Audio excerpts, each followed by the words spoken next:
መንግስት እንደ ሀገር በትምህርት ስርዓቱ ላይ የትምህርት ጥራትን ለማምጣት በተለያዩ ትምህርት ቤቶች የተማሪዎች የምገባ ፕሮግራም የጀመረ ሲሆን እንደኛ ከተማ በቁጥር 1 እና በቁጥር 2 አንደኛ ደረጃ ትምህርት ቤቶች የተማሪዎች ምገባ ፕሮግራም የተጀመረ ሲሆን የዚህ ፕሮግራም መጀመርም በተማሪዎች ማርፈድና መጠነ ማቋረጥ ላይ ተጨባጭ ለውጥ አምጥቷል። ፕሮግራሙ በተማሪዎች ማርፈድና መጠነ ማቋረጥን መቀነስና እንዲሁም አብሮነትንና አንድነትን ያጠናክራል ያሉት የትምህርት ቤቶች ርዕሰ መምህራን ናቸው። ብሩኬ ይግዛው ባላለው የቁጥር 1 ትምህርት ቤት ርዕሰ መምህር ነኝ። ትልቅ ለውጥ ያየንበት የምገባው ፕሮግራም ከዚህ ቀደም አርፍደው ሲመጡ ነበር፣ ሲቀሩ ነበር። አሁን ግን በቃ ሙሉ ለሙሉ 100% በሚባል ተማሪዎች ህፃናት በጧቱ ተነስተው የሚመጡበት ሁኔታ ነው ያለና በጣም ጥሩ ነው። ለውጥ አለው ከዚህ አኳያ ማለት ነው። የማርፈድ መጠን ቀንሷል። ማስረሻ መኮንን እባላለሁ። የገንዳ ውሃ ቁጥር 2 ትምህርት ቤት ርዕሰ መምህር ነኝ። ሁሉ ተማሪ በአንድ መመገቡ በአንድ እንትን ማለቱ አብሮነትን ያሳድግላቸዋል። ልዩነት አይኖርም። እስከዛሬ ግን ልጆች ሰንቀው ይዘው ይመጣሉ። ያንዱ መኮረኒ፣ ያንዱ ፓስታ፣ ያንዱ አትክልት የተለያየ ምግብ ስለሚሆን ልዩነት ነበረ። የኔ እንደዚህ ሽሮ ሁሉ ጊዜ የኔ በጨው ምናምን እየተባለ ልዩነት ነበር። አሁን ግን ተመሳሳይ እይታ የታየበት ሁኔታ አለ።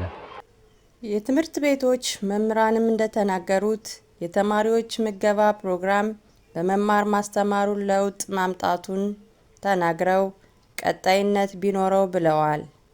እሺ እኔ መምህርት የሽራት ከተማ እባላለሁ። ማስተምረው ገንዳ ውሃ ቁጥር 1 ትምህርት ቤት ነው። በመማር ማስተማሩ ዙሪያ በጣም ትልቅ ምን ያለው ምክንያቱም ግማሹ ተመግቦ አንዳንዱ ደግሞ ከቤት በጧት መነሳት ማይወዳለ ሳይመገቡ መጠው ትምህርት አቀባበላቸው ያን ያክል ነው የነበረ። አሁን ግን ከዚህ ምግብ በመጀመሩ ትምህርት ቤት እየተመገቡ ነው። ሁለተኛም ከበሉ በኋላ ነቅተውና ተግተው እየተማሩ ነው ያለው። መምህርት አትክልት ሳይባላለው የገንዳ ውሃ ቁጥር 2 ትምህርት ቤት መምህር ነኝ። እዚህ ትምህርት ቤት ምገባ በመጀመሩ እጅግ በጣም ደስተኛ ነኝ። ምክንያቱም ብዙ ህፃናት ምግብ ሳይመገቡ የሚመጡ ልጆች አሉ። በቁርስ ምክንያት ትምህርት ቤት ማይመጡ ልጆች አሉ። እጅግ በጣም ችግሩ ተቀርፏል ብዬ ነው የማስበው። በዚህ ከቀጠለ አንደኛ ልጆችን እርስ በርሳቸው ጓደኝነት እንዲፈጥሩ አድርጓል። መተሳሰብን፣ አብሮ መብላትን፣ ትምህርት ቤት አለመርፈድን፣ የትምህርት ፍላጎታቸው እንዲጨምር አድርጎልናል። የተማሪ ቁጥር የሚገርምሽ ምገባ ከጀመረ በኋላ የመጣ የተማሪ ቁጥር እጅግ በጣም ከፍተኛ ነው። ምግብና መርሃ ግብሩ ቀጣይነት ቢኖረውና በልጆች ላይም የሚያመጣው ለውጥ ከዚህ የበለጠ ስለሚሆን ቀጣይነት እንዲኖረው ፈልጋለሁ።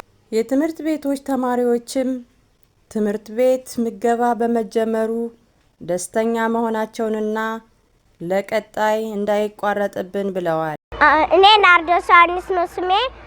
መማረው ቁጥር 1 ኬስሪ ነው። ትምህርት ቤት ምግብ በመጀመሩ ደስ ብሎኛል። እንዳይቋረጥ ፈልጋለሁ። እኔ አህመድ ይባላል። ቁጥር 2 ነው የምማረው። ኬስሪ ምግብ በመጀመሩ ደስ ብሎኛል። እኛ ህፃናቶች ምግብ እንዳይቋረጥብን እንፈልጋለን። በትምህርት ቤቶች በምገባ ፕሮግራሙ የምግብ ዝግጅት የስራ እድል የተፈጠረላቸውም ደስተኛ መሆናቸውንም ጭምር ተናግረዋል።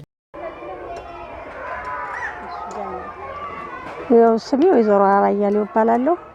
ያው ከዚህ የትምህርት ቤቱ ወመነኝ ከዚህ ላይ ባለው ሳገለግል በነበረው በበጎ አድራጎት ገብቼ ከዚህ ላይ የስራ እድል ስለተፈጠረልኝ ደስተኛ ነኝ።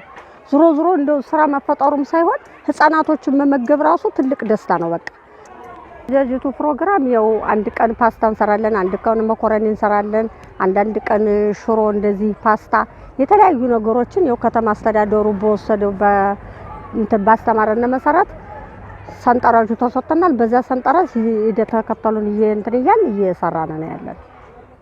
በመስራታችን በጣም ደስተኛ ነን። እንደ ማብላትም ትልቅ ጸጋ የለም። በቃ አይደለም መንግስት አቅርቦ እኛም አቅም ቢኖረን ማብላትን የመሰለ ነገር እኮ የለም። በቃ እና ደስተኛ ነን። በምገባ ፕሮግራሙ ያገኘናቸው የተማሪዎች ወላጆችም የምገባ ፕሮግራሙ በመጀመሩ የተሰማቸውን ደስታ ገልጸዋል። ስሜ ካሳሁን ወልደገብርኤል ይባላል። ከቀበሌ 02 ነው የመጣሁት። ፕሮግራሙ ከመጀመሪያው ጀምሬ በበጎ አድራጎት እየሰራው ነው ያለው። በጣም ጥሩና የተለያየ ቁርስ፣ ሻይ፣ መኮረኒ፣ ዳቦ፣ ሩዝ እንደዚሁም የተለያዩ ነገሮችን እየበሉ ስለሆነ እኛ ወላጆችም ጠዋት ይሄን እንሰራለን፣ ይሄን አንሰራም አንልም። ጠዋት አምጥተን እንሰጣለን። መምህሮቻቸውም በደንብ አድርገው ቁመው የሚያስተምሯቸው መጋቢዎቻቸውም በደንብ አድርገው ነው የሚያዘጋጁላቸው። በጣም እንዲያውም ቆንጆና ለኛ ለወላጅ በጣም አሪፍ ነው ይሆናልና ምክንያቱም ጠዋት ሰዓት ደረሰ አልደረሰ አንልም። አምጥተን ቁርስ እናበላለን። የሚፈልጉትን ነገር ያገኛሉ። የሚጨምር ካለ ራሱ ጨምሯቸው ነው የሚሉን እና በጣም አሪፍ ነው። ይሄ ነው የምገባ ፕሮግራሙ ደግሞ በዚሁ እንዲቀጥል አሳስባለሁ።